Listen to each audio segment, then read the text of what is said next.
नमस्कार, आप देख रहे हैं CNBC आवाज और ये खास मुलाकात हम कर रहे हैं आशु सुयश के साथ जो क्रिसिल की CEO हैं। मैडम, हमारे लिए वक्त निकालने के लिए आपका बहुत शुक्रिया। पहला सवाल तो हम यही पूछेंगे आपसे कि ये बजट कैसा लगा, क्योंकि अब जब लोगों में सिंक इन कर रहा है तो एक राय ये बन रही है कि इसमें कुछ गड़बड़ तो नहीं हुई है, कुछ लॉन्ग टर्म की चीजें हैं, कुछ लोगों को लगता है कि बड़ा वनीला सा पॉलिटिकल डॉक्यूमेंट है ये। आपको कैसा लगा?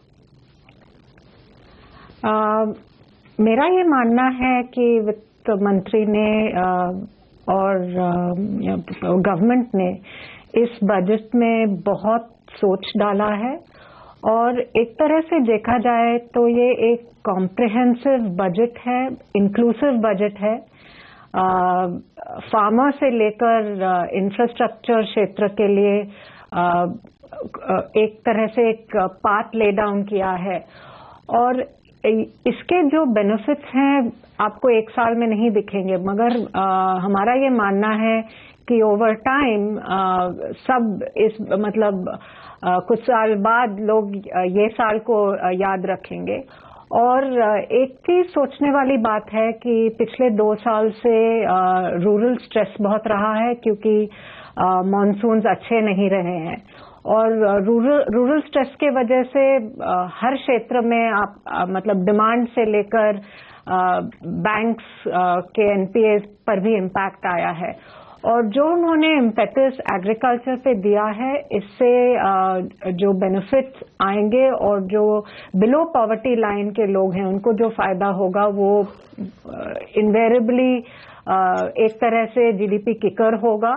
और अगर इस साल मॉनसून अच्छा रहा तो बेनिफिट्स इसी साल में काफी देखने को मिल जाएंगे और इसी को मद्देनजर रखते हुए हमारे चीफ इकोनॉमिस्ट का मानना है कि सब्जेक्ट टू नॉर्मल मॉनसून हमारा जो आउटलुक है GDP के लिए it will be slightly more than government estimates, probably around 7.9% और सो।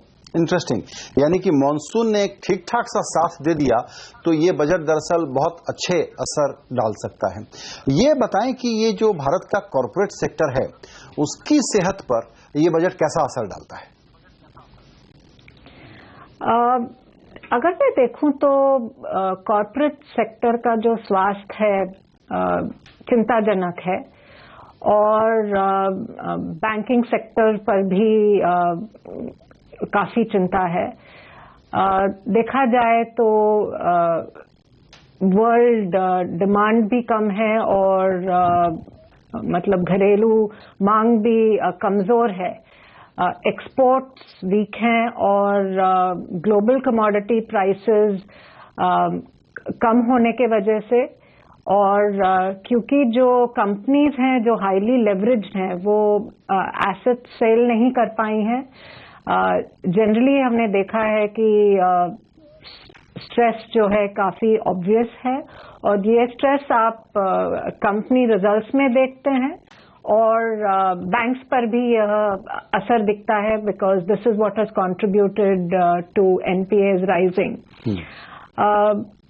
आई थिंक लुकिंग फॉरवर्ड अगर इस साल देखा जाए तो कंपेयर टू 2016 शायद 2017 में रेवेन्यू ग्रोथ थोड़ी सी बढ़ जाएगी क्योंकि जो कुछ लीडिंग इंडिकेटर्स हैं, अगर हम ऑटो सेल्स को ही देख लें तो उसमें हम थोड़ा पॉजिटिव इम्पैक्ट देख रहे हैं और हमारा ये मानना है कि जो कंजम्पशन ओरिएंटेड सेक्टर्स हैं वो बेहतर करेंगे और जो निवेश से जुड़े हुए क्षेत्र हैं उनमें कमजोरी जारी रहेगी, चिंता बनी रहेगी।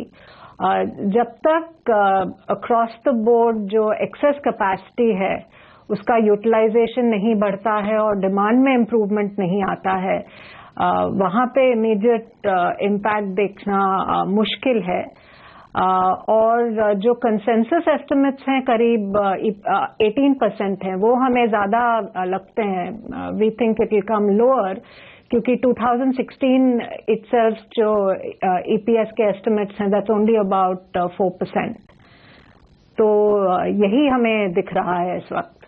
जी, जो पहले से कर्ज लेके बैठी हुई कंपनियां हैं, उनकी बैलेंस शीट को आप क्लोजली स्टडी करते रहते हैं, तो हमको लगा था कि जो 125 बेसिस पॉइंट का रेट कट आया, इससे उनके लिए फंड का जो कॉस्ट है कम हो जाएगा, लेकिन कितना कम हुआ है कि नहीं हुआ है, और उनकी ताजा हालत क्या है आपकी नजर में? जो 125 बेसिस रेट कट है उसका ट्रांसमिशन ज्यादा भी हुआ नहीं है, केवल करीब 40 बेसिस ज्यादातर देखा गया है। जो 40 बेसिस ट्रांसमिशन है, एक वीक डिमांड के बैकड्रॉप में एकदम आप बॉटम लाइन पे इम्पैक्ट और रिजल्ट्स देख नहीं पाते। हमें ये लगता है कि इसका जो इम्पैक्ट है 2017 के रिजल्ट्स में ज्यादा देखेंगे, क्योंकि जो रिडक्शन इन रेट्स हैं इट्स हैपेंड ओवर टाइम, एक बार में तो हुए नहीं है।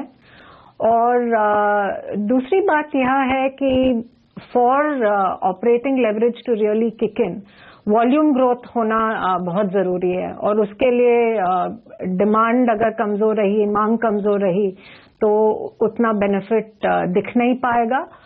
और जो बेनिफिट दिख रहा है वो हमें अगेन कंजम्पशन ओरिएंटेड सेक्टर्स पे दिख रहा है, क्योंकि जो निवेश से जुड़े क्षेत्र हैं उनके प्रॉब्लम्स अलग हैं, and there just reducing interest rates will not really deliver the benefit that the broader market is looking for. Right. तो आप जो कह रही हैं उसको अगर मैं एक बार फिर से समराइज करूं तो वो ये है कि भारत की कंपनियों के लिए अभी मुश्किल का समय है, और वो मुश्किलें दूर होती हुई अभी नजर नहीं आ रही हैं।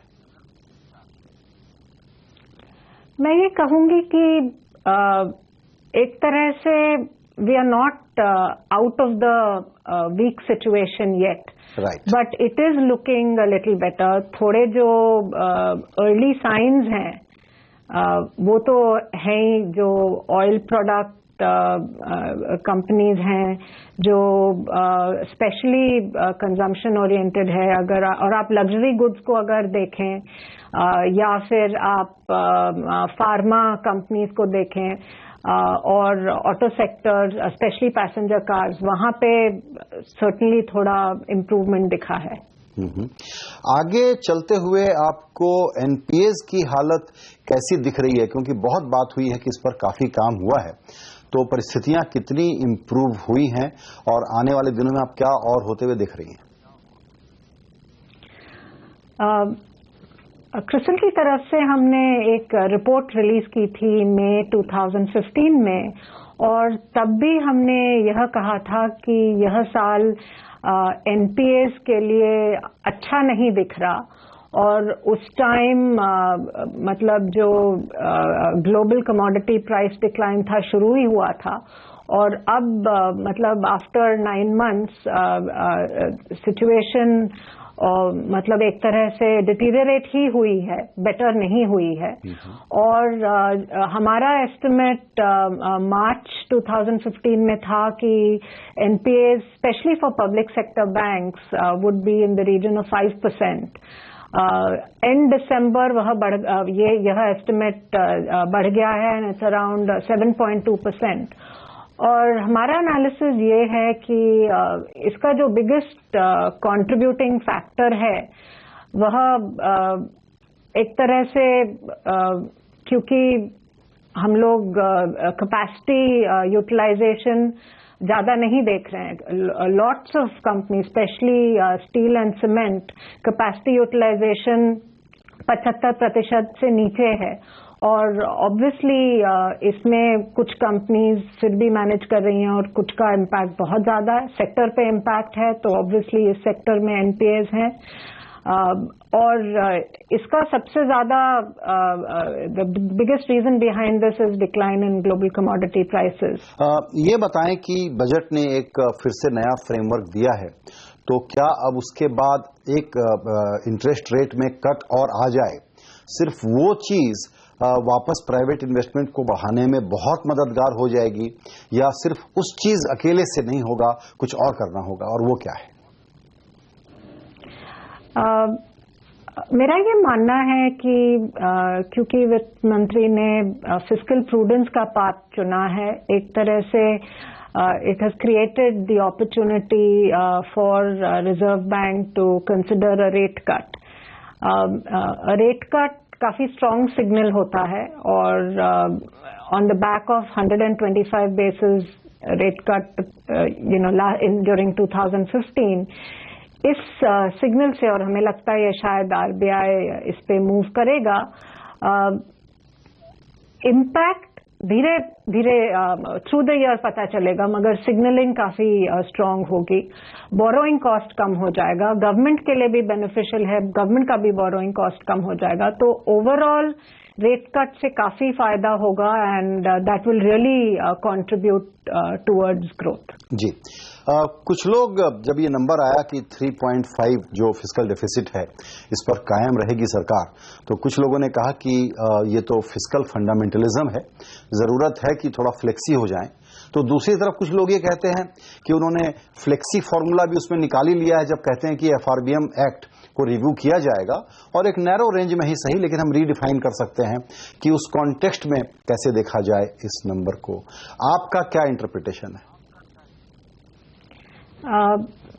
मतलब ये जो फिस्कल प्रूडेंस का रास्ता चुना है ये लंबे टाइम के लिए बहुत अच्छा है and retaining the flexibility, flexible framework भी अच्छा है, क्योंकि कभी कभी कुछ इवेंट्स ऐसे हो जाते हैं जहां गवर्नमेंट को मूव करना पड़ता है और वो अपफ्रंट बजट में बोलना एक तरह से क्लैरिटी पेश करने वाली बात हो जाती है और यह हम पॉजिटिवली देखते हैं।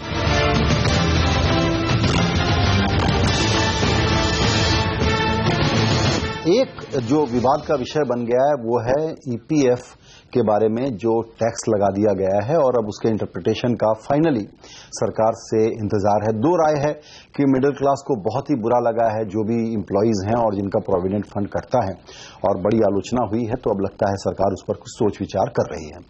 और दूसरा साइड ये है कि भारत में पेंशन की एक सही व्यवस्था बनाना बहुत जरूरी है। आप जरा इसको समझाइए, आपकी क्या राय है, ये सही हुआ या गलत हुआ?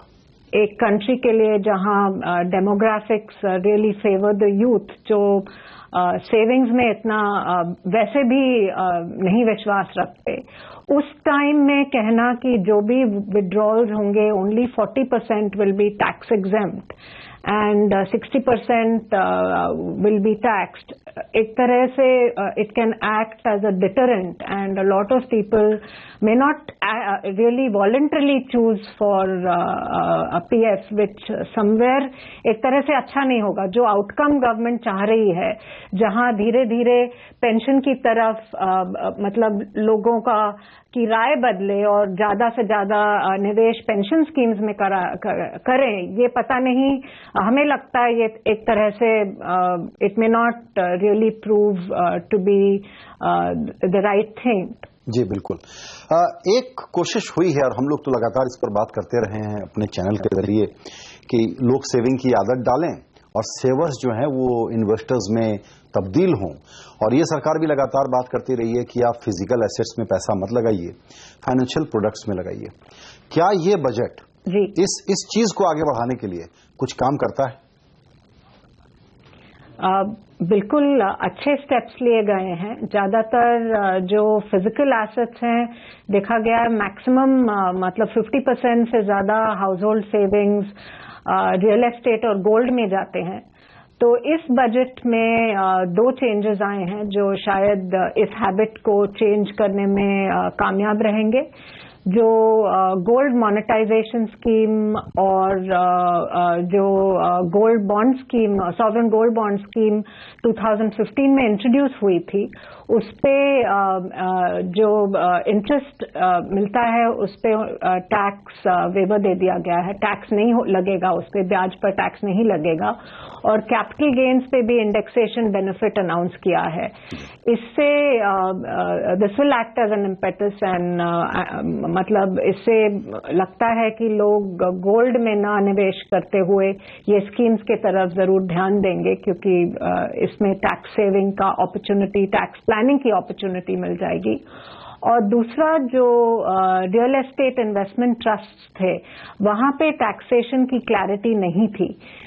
यहाँ पे डिविडेंड डिस्ट्रीब्यूशन टैक्स हटाकर उनको एक अच्छा एक तरह से एनकरेजमेंट दिया है एंड इससे हमें ये लगता है कि investors will favour REITs as well and आगे जाकर कुछ तो बदलाव आएगा और फाइनेंशियल सेविंग्स की तरफ ज्यादा लोग ध्यान देने पड़ेंगे। जो इन्वेस्टर्स हैं और सेवर्स हैं दोनों के लिए कहूंगी इन इंस्ट्रूमेंट्स की तरफ ज्यादा ध्यान देंगे, ना कि डायरेक्टली गोल्ड और रियल एस्टेट में इन्वेस्टमेंट की तरफ। जी बिल्कुल।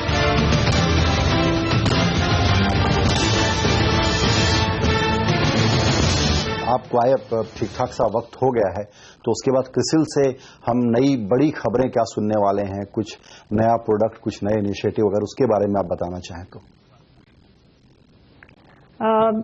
इस बजट में एक अपॉर्चुनिटी आई है जो इंफ्रास्ट्रक्चर प्रोजेक्ट्स के लिए एक न्यू क्रेडिट रेटिंग सिस्टम की बात है। उस पे हमें ये अच्छी अपॉर्चुनिटी लगती है और इस पे हम फोकस करेंगे।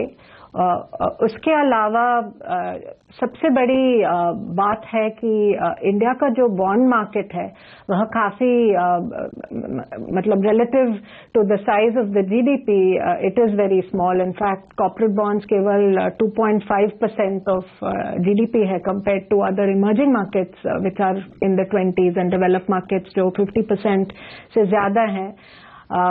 वहां पे बजट में भी मेंशन था और जो अगेन पास थ्रू स्टेटस की क्लैरिटी, सिक्योरिटाइजेशन और स्ट्रक्चर्ड फाइनेंस के लिए आई है, specially even for assets moving to ARCs, ये अगेन एक अपॉर्चुनिटी प्रेजेंट करती है।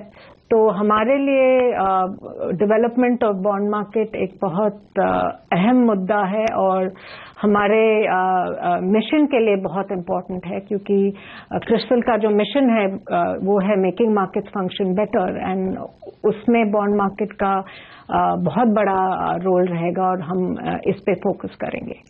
बिल्कुल।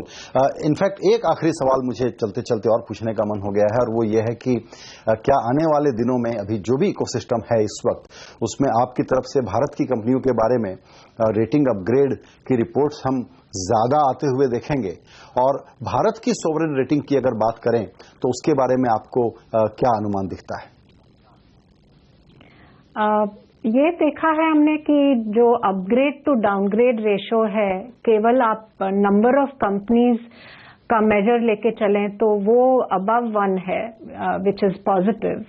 मतलब ज्यादा कंपनीज अपग्रेड हो रही हैं, डाउनग्रेड नहीं हो रही हैं। मगर अगर आप टोटल डेट, अगर आप इसको वेट कर लें टोटल डेट के ऊपर, तो यह रेशो डिटीरियरेट होते नजर आ रहा है और 0.27 है, जो मतलब 3 साल में ऑलमोस्ट लोएस्ट पॉइंट पे है। तो एक तरह से एक डाइवर्जेंट ट्रेंड है और इसका जो मेन रीजन है it is the commodity cycle, the stress in जो इन्वेस्टमेंट लिंक सेक्टर्स हैं और जो कंस्ट्रक्शन इंफ्रास्ट्रक्चर के वजह से है।